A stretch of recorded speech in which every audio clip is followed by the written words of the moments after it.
솔로몬이 성전을 다 건축하고 왕궁까지 건축하기를 마쳤을 때 하나님께서 솔로몬에게 다시 나타나 주신 그리고 말씀하신 그런 내용입니다. 2절을 보면 어떻게 나타나셨는가? 여호와께서 전에 기브온에서 나타나심 같이 다시 솔로몬에게 나타나사, 이렇게 되어 있습니다. 기브온에서 나타나심 같이. 기브온에서 솔로몬이 1천 번제를 드렸을 때 하나님이 그 밤에 나타나시죠. 너는 내게 구하라. 내가 내게 무엇을 줄고 너는 구하라. 무엇이든지 줄 것 같이 하나님이 그렇게 말씀을 하십니다. 1천 번제를 드린다는 것은 아주 특별한 예배를 드렸다는 것입니다. 특별한 예배. 그러니까 하나님이 특별하게 나타나시고 반응하셨다는 것입니다. 무엇을 알 수 있습니까?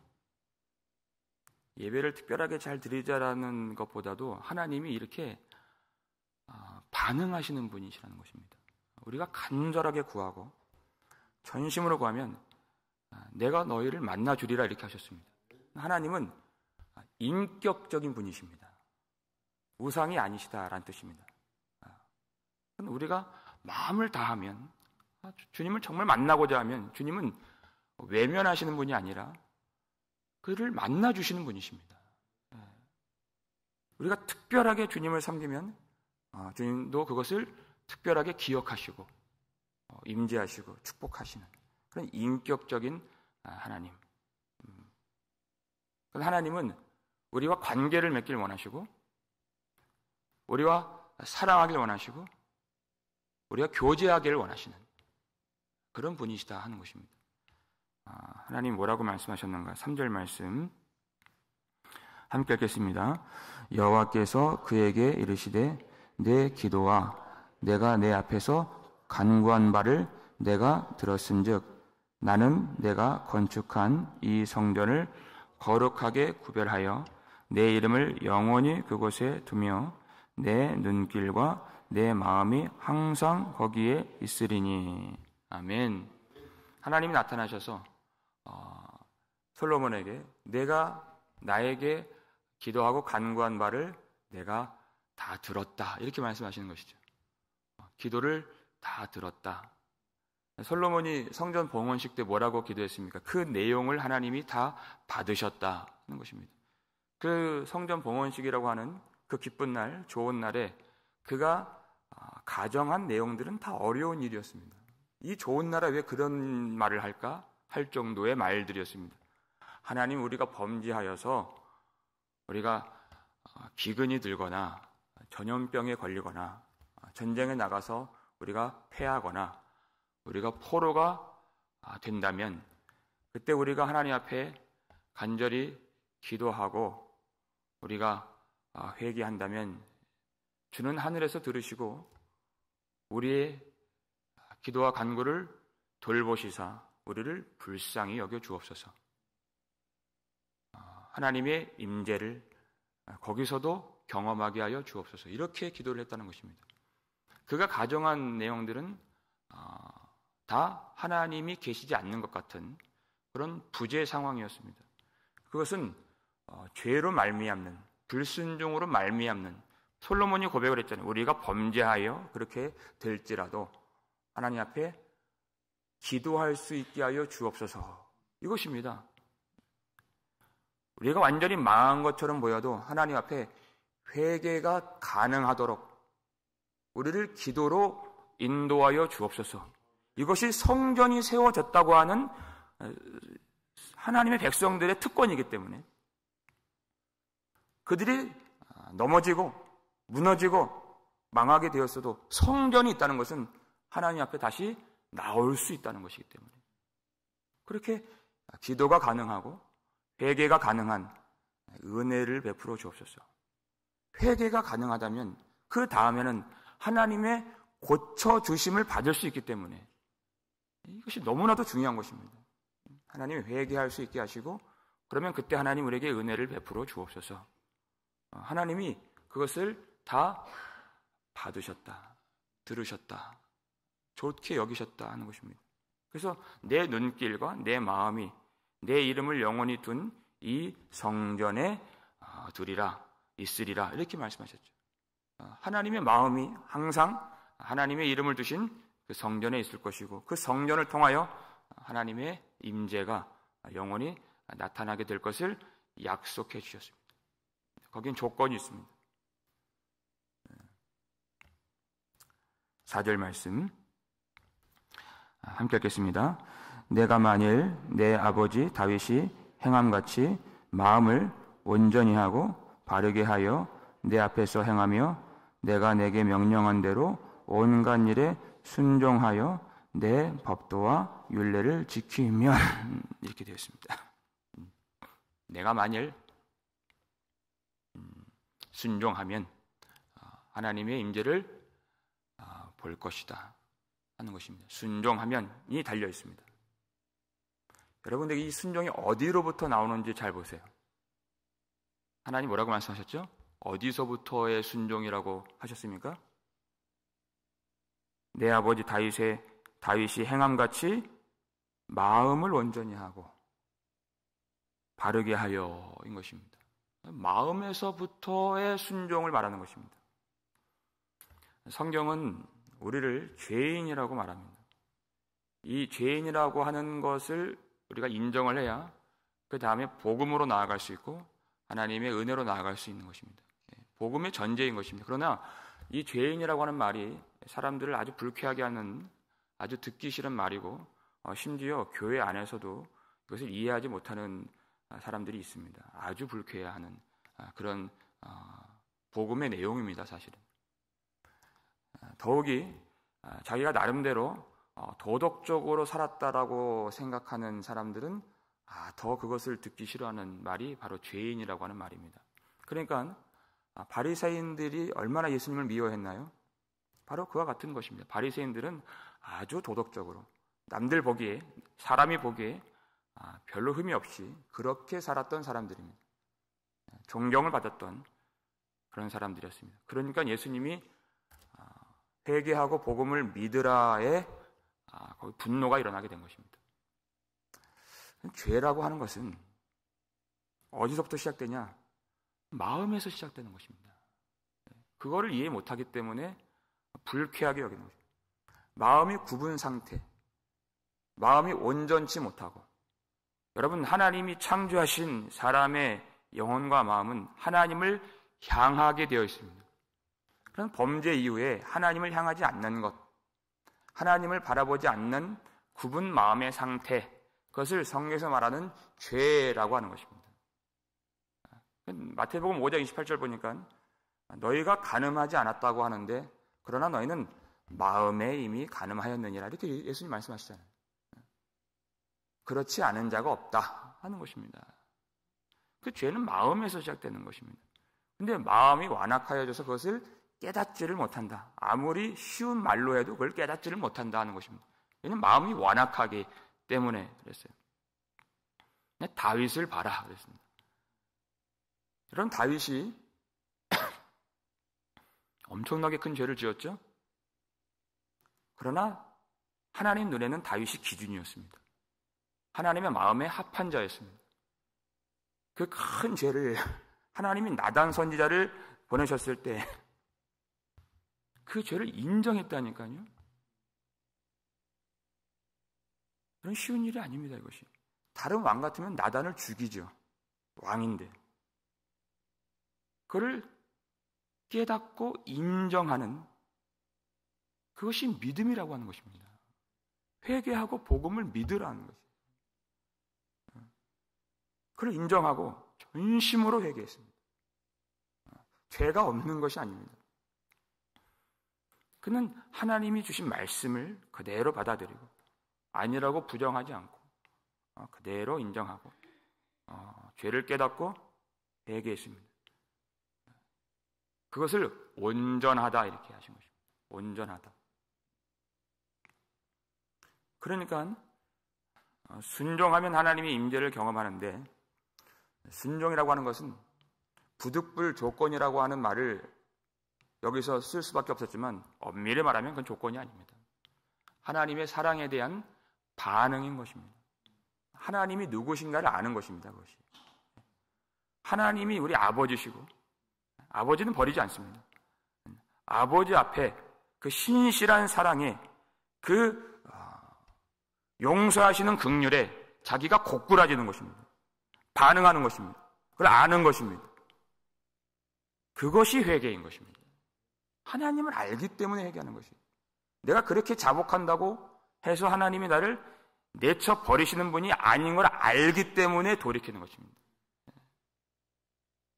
하나님의 사랑을 아는 것.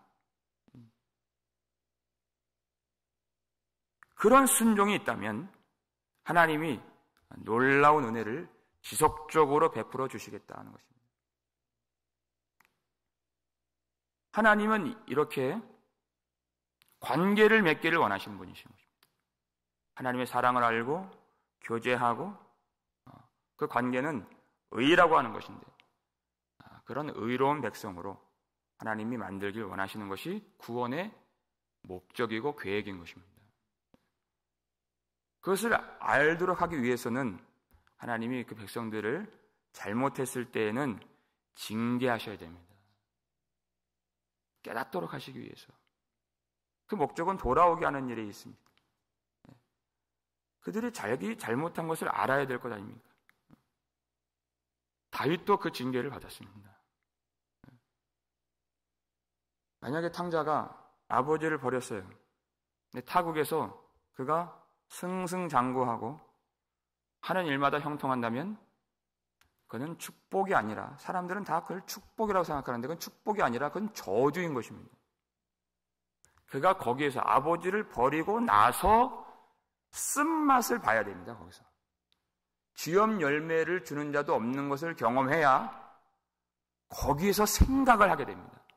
내가 하늘과 아버지께 범죄했다는 것을, 그리고 우리 아버지의 집에는 모든 것이 풍족하다는 것을 생각하게 되어 있습니다. 하나님이 그렇게 하시죠. 쓴맛을 보게 하시죠.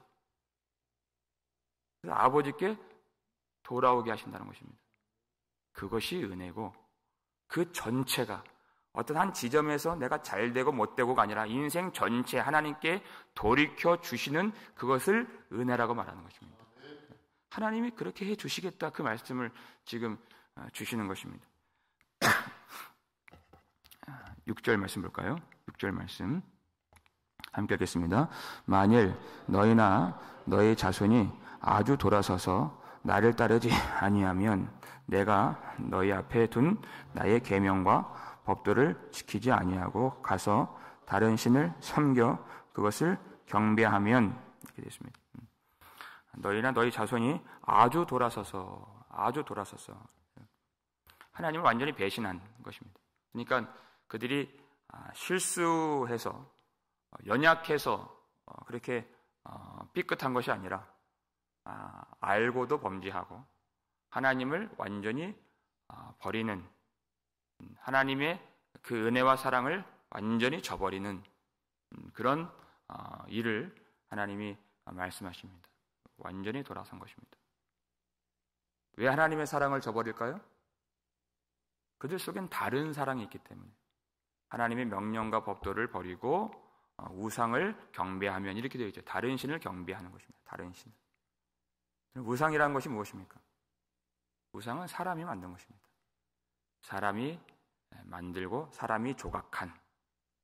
하나님은 어떤 분이시죠? 하나님은 말씀하시는 하나님, 자신을 계시하시는 하나님. 그럼 우리는 마땅한 반응은 하나님 말씀을 들어야 하고 그리고 순종해야 하는 것이 우리의 마땅한 반응입니다. 그러나 우상을 만든다는 것은, 선악과 먹은 인생이 우상을 만든다는 것은 하나님 말씀을 듣고 싶지 않다는 것입니다. 하나님 말씀하시는 분이시기 때문에. 근데 우상은 사람이 만들고 말 못하는 우상이기 때문에 우상을 만들어 경배하고 섬긴다는 것은 결과적으로는 하나님을 버리고 내가 하나님이 되고자 하는 것입니다. 내가 만든 우상이기 때문에. 말을 못하도록 만들었기 때문에. 그것은 하나님의 말씀을 듣지 않고 내가 자율적인 인간이 되어서 하나님을 버리고 내가 하나님이 되는, 그것이 우상을 섬긴다는 것에 들어있는 내용인 것입니다. 그럼 하나님 어떻게 하시겠습니까? 하나님이 하나님의 백성들에게 주시겠다고 약속하신 언약의 축복을 주실 수가 없습니다. 그러면 그들의 죄를 못 깨닫기 때문에 그는 그 형통은 축복이 아니라고 했습니다. 하나님 어떻게 하시죠? 7절 말씀 읽겠습니다. 내가 이스라엘을 내가 그들에게 준 땅에서 끊어버릴 것이요 내 이름을 위하여 내가 거룩하게 구별한 이 성전이라도 내 앞에서 던져버리리니 이스라엘은 모든 민족 가운데에서 속담거리와 이야기거리가 될 것이며, 이렇게 됐습니다. 성전은 부적이 아니라는 것입니다. 부적이 뭐죠? 아무런 관계나 사랑이 없이 그냥 내가 갖고 다니면 그것으로 어떤 축복이 올 것 같이 믿는 거죠. 이스라엘 백성들의 패단이 성전이 지어져서 그것을 부적같이 여긴 것입니다. 잘 되리라 하는 것입니다. 막연하게.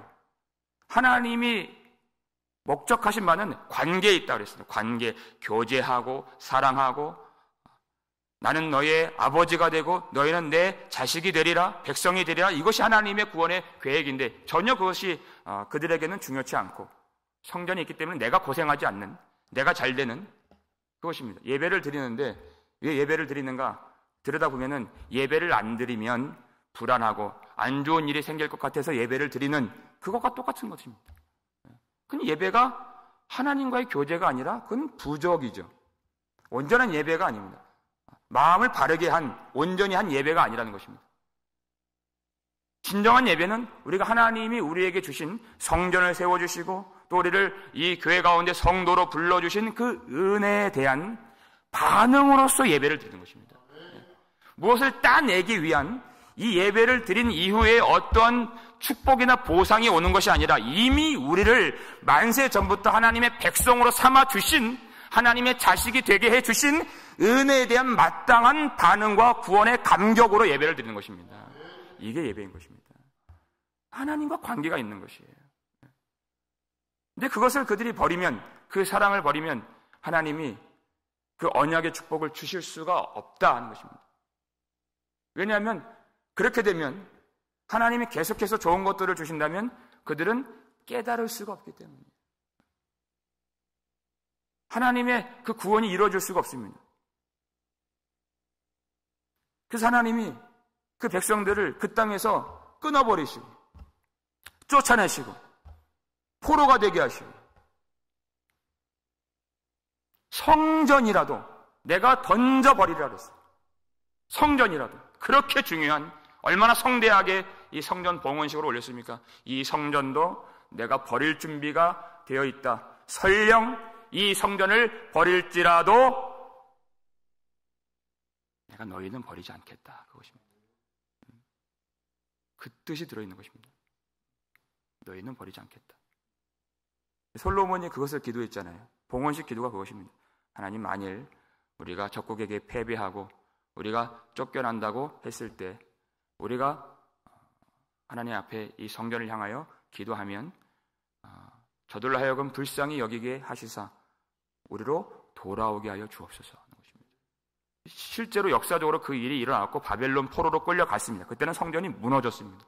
하나님이 돌이켜 주시잖아요.